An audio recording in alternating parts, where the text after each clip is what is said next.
First question is from Connie Chiwa. Is it true that shorter walks of 30 minutes or less will primarily burn sugar and carbs, while longer walks will primarily burn fat? Okay, yes, that's true, but no, it's not what you think it is. Okay, so here's what's true, right? When you're doing cardiovascular activity or any activity, you are burning energy, and the first type of energy that your body will burn is in the form of stored carbohydrates. Once that starts to get burned up and used, and believe it or not, you have a small supply of that in your body in comparison to the supply of fat that you have that you could burn for energy. Once that is burned up, then your body starts to burn fat for energy. Now, here's why it's not what you think. It's not what you think because just because your body's burning fat for energy doesn't mean you're going to get leaner later if you're still in a calorie surplus. If you're in a calorie surplus, it just replaces it. It doesn't make any difference. I mean, keto, for example, ketogenic diet, you have no carbohydrate in your diet. You're running off of ketones, which is fat. Theoretically, you're burning fat all the time. And that's how they love to market it to you. Right. Can you gain body fat on keto, or can you not lose weight on keto or lose body fat on keto? Absolutely. Sure. So calorie deficit is necessary for fat loss, regardless of this, how much cardio you do and whether you're burning sugar, carbs, or fats. And the real benefit of comparison here is that a longer walk is going to burn more calories. Yes.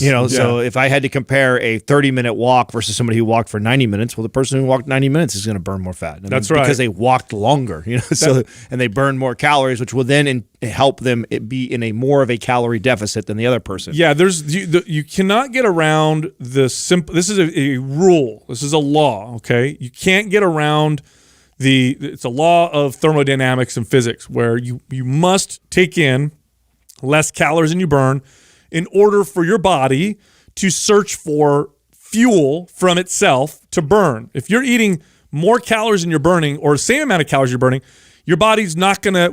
First off, let's say you're eating more calories than you were burning, and your body burned calories from its stored fat. Well, where do those extra calories go? Right? They have to go somewhere. In other words, energy cannot be created nor destroyed. It gets transferred. It turns into other things, and so you can't get around that. So you have to be in a deficit to burn body fat. And you can do all the mixing things around, the magic you want, supplements and all that stuff. But if that's not happening, you're not going to lose body fat. Yeah, at the end of the day, that's all that matters. I mean, people will deplete themselves of glycogen and then do these like crazy intensive workouts and everything just to get, quote unquote, burning through all the sugar and everything else to then, the rest of the day try to burn fat. But if the calories, if you're still in a surplus, like it's all a wash. Well, and yeah, somebody who, for average people, this is the type of content I can't stand that gets spread in our space. It's like for the average person, this is so splitting hair difference type of conversation. It's like focus on build. You know what'll help better than all this? Build 5 pounds of muscle. That's it. Yeah. You want to trump walking for 30 minutes or an hour, or short walks versus long walks. Like go build fat burning materials. That's right. Go build 5 pounds of muscle on your body. Okay, which by the way, 5 pounds of muscle distributed amongst your entire body looks like nothing. It won't look like a big difference. You're just tighter. Yes, and your body will naturally on its own, burn more calories, burn more body fat than any of those walks will.